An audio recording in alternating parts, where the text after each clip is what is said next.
สัญญาณกับบ่มีเด้อซอยกันปวดเบิ่งลูกหลานไผในมานำน่ะครบเบิดอยู่บ่ยังไผในบ่ครบบ่เห็นเหยียบตะปูแล้วหั่นเหยียบตะปูแล้วโอ้ยสั่นเลยตกใจเบิดเห็นเบิดอยู่บ่แค่น้อยเนาะไม่น้อยเนาะจู่แก้งกระเป๋าพี่น้องเมืองไซบุรีเฮาแก้งกระเป๋าใต้ตู่พักตู่โยดตู่เบด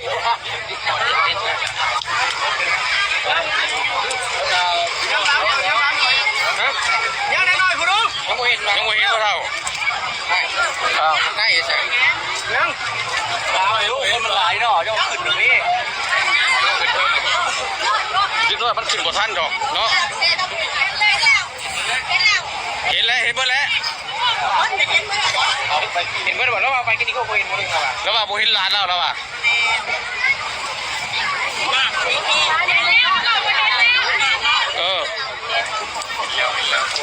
เก่งกระเป๋าพี่น้องเก่งกระเป๋าบ่อยเก่งกระเป๋าใต้เมืองไซบุรี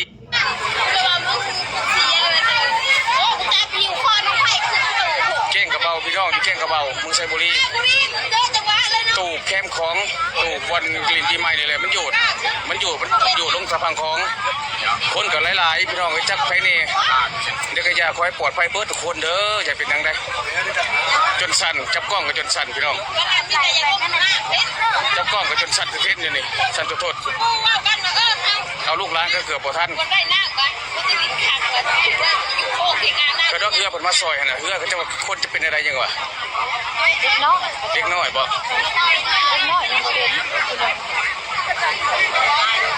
แล้วพอเฒ่าแล้วขึ้นไปแล้วเห็นแล้วบ่หลานเรากำลังอยู่ไสเพิ่งบ่มันอยู่ลงบ่เดี๋ยวคือได้ยินเสียงดังบ้าพี่น้องเอ้ยตูบโยดพี่น้องตูบโยดอยู่เมืองไซบุรีแก้งกระเบาตูพักลงในแก้งนี่แหละอยู่ในแก้งนี่เมืองไซบุรีแข้งชนเขตพี่น้องตกใจว่าจะสั่นเลยนี่ครับคนก็ลงเบิดกับคนก็ได้เนี่ยยังเบิ่งยังคนหาบังกันอยู่จะไปครบไปบ่ครบเลยนี่ยังคนบังกันอยู่นี่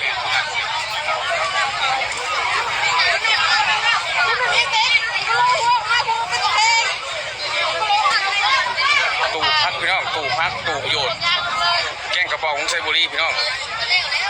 พบกันขึ้นมาตะแคงคลองนี่เป็นตาหนายไว้จักเป็นยังไงคนก็ได้ขอให้ปลอดภัยเด้อพี่น้องเอ้ย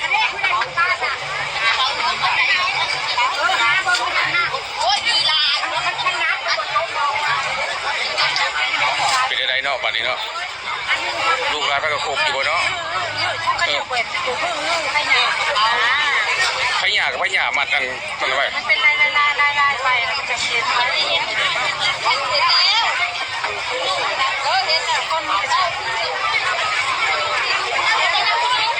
บ่ล่ะจุเจ้าคือบ่เก็บอันนั้นผ่านอันนี้ออกเพิ่งออกเบิดนั้นอันนะฮะอันให้หญ้าเพื่อนเอาออกเก็บขึ้นมาเป็นแถวนะมันจังฮู้ว่าไผอยู่ไสไผเสียออกตู่พักพี่น้องตู่พักอยู่เมืองไซบุรีแก้งกระเป๋าใต้นี่สายไพ่ได้เนาะสายไพ่ก็จนขาดออกบ่กล้าลงได้พี่น้องเอ้ยเฮาก็ได้เฮาอยู่บ้านโน้นถ้าเฮาอยู่บ้านโน้นบ่กล้าลงได้โดยน้ำบ่เป็นของมันน่ะ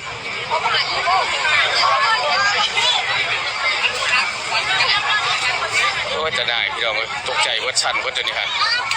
หากยังบ่ฮู้ว่าลูกหลานแต่ละคนยังครบบ่บอกลูกหลานแต่ละคนผู้เฒ่าผู้ยังก็มีนะพี่น้องเอ้ยเด็กน้อยก็มีนะ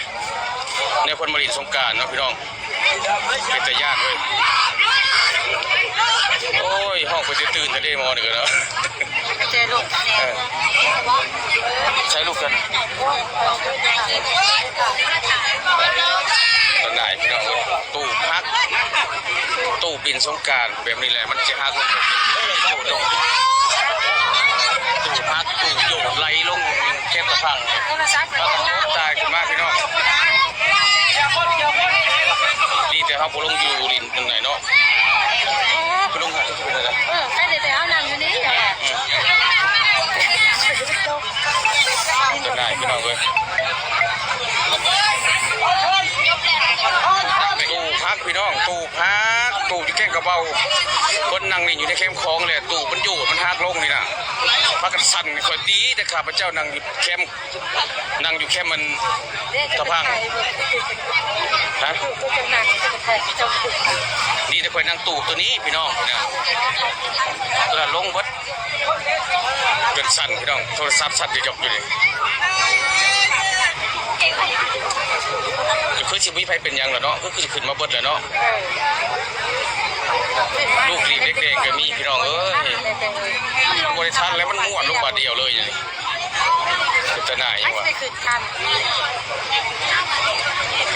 อันนั้นอภัยเพื่อนออกวัดมันบริหูจะหน่ายพี่น้องเลยจะสั่นตู่พักพี่น้องตู่พักแกงกระเบาตู่นั่งกินเหล้ากินเบียร์ตู่เย็นนั่งดินน้ำดินได้เลยพี่น้องมันม้วนลงคนก็อยู่นี่เลยคนก็เต็มจะประตูปากันพบขึ้นมานี่นะลงเป็นม้วนเลยแต่ว่าเรื่องคนเจ็บบ่เจ็บเป็นยังบ่ฮู้เด้อพี่น้องเด้อเพราะว่าจักไผเนี่ยไผครบไผบ่ครบเพราะว่ามันมาหลายบ่อนนั่งนี่ตูบนี่แต่ว่าสิบ่มีไผเป็นหยังก็ดีหยังว่าปกติถ้าว่าขึ้นมาแล้วเจ้าของโทรศัพท์ก็ต้องถามว่าโทรศัพท์บ่เห็นแหละเล่นแต่ตอนนั้นนะตอนเราสึกขึ้นมาค่ะโทรศัพท์แล้วว่ายิงแล้วบอกพี่แกงกระเบาเด้อพี่น้องเด้อแกงกระเบามึงใส่บุหรี่เด้อแกงกระเบาเต็มโทรศัพท์สองเครื่องนี่นั่นแหละพวกเฮาอ่ะดิสัญญาณเด้อพี่น้องเด้อขอโทษเด้อสัญญาณบ่อยากมีเด้อพี่น้องสัญญาณเห็นโทรศัพท์ 2-3 หน่วยพี่น้องก็จะหลุดพร้อมแต่ว่ายังเห็นคนว่าไปเป็นเจ้าของกันนะโอ้จนสั่นพี่น้องเอ้ยตูบลงอยู่แกงกระเบานี่ก่อนจะลั่งว่าเขาจะแบบพี่หนุ่มแค่หนุ่มมาเนาะมาตู้ไปชูเลยเป็นสัญญาณอันนี้ก็จนง่ายท้องขึ้นมายังสั่นอีกแรงขึ้นมามูขึ้นมายังคู่คืออยู่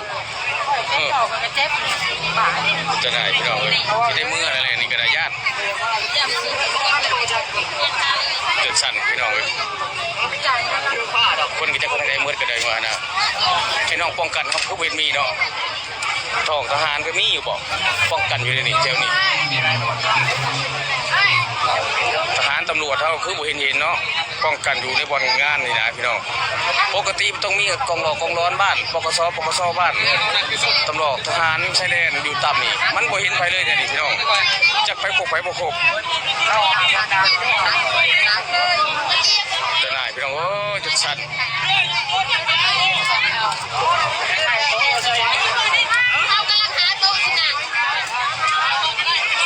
ตูบลงพี่น้องเอ้ยตูบลงตูบพักอยู่แก้งกระเบาใต้เมืองไซบุรีแข้งสวรรณเขตตูบอยู่ลงตะพังคลองนี่ตูบนั่งลินนี่แหละนี่นี่จะว่าเป็นอย่างสิมากันชั้นเลยเอาลูกเอาล้านขึ้นพบน้องกับท่าน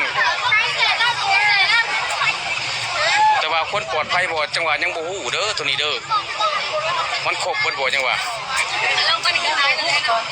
มันบ่ฮู้ว่าลูกหลานไผแน่ผู้เฒ่าทั้งผู้เฒ่าผู้น้อยอยู่ในตูบนี่มันลงบาดเดียวมันยุ่งอาบลงเล็กน้อยก็มีแต่ว่าจักมันสิเป็นจังได๋ยังบ่ฮู้เด้อตัวนี้เด้อยังว่าบ่ได้เพราะว่ามันนั่นอยู่ไซบุรีเด้อพี่น้องอยู่ไซบุรีแก้งกระเป๋าใต้เมืองไซบุรีแข้งชนเขต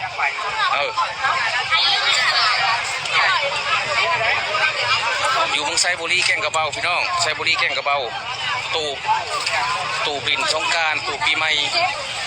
มันอยู่ลงตะพังเลยอยู่ลงในประเทศตูเข้มน้ำคลองนี่เลย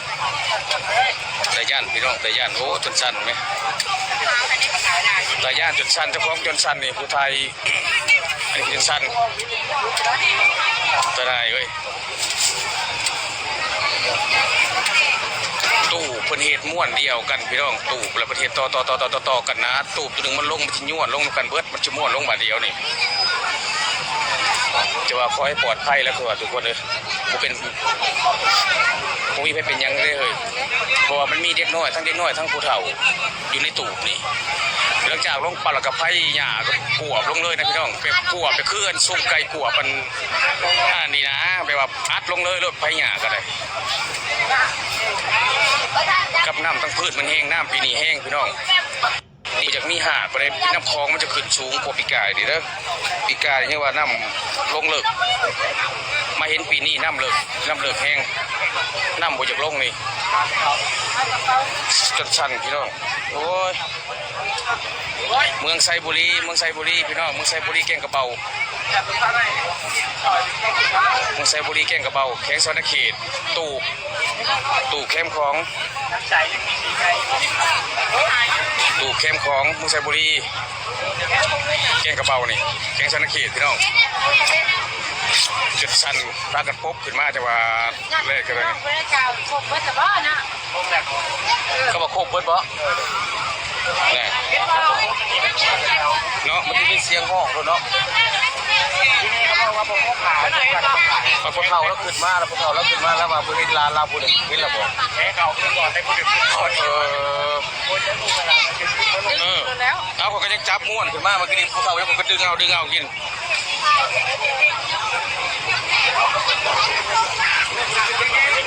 คือสิปลอดภัยอยู่พี่น้องเลย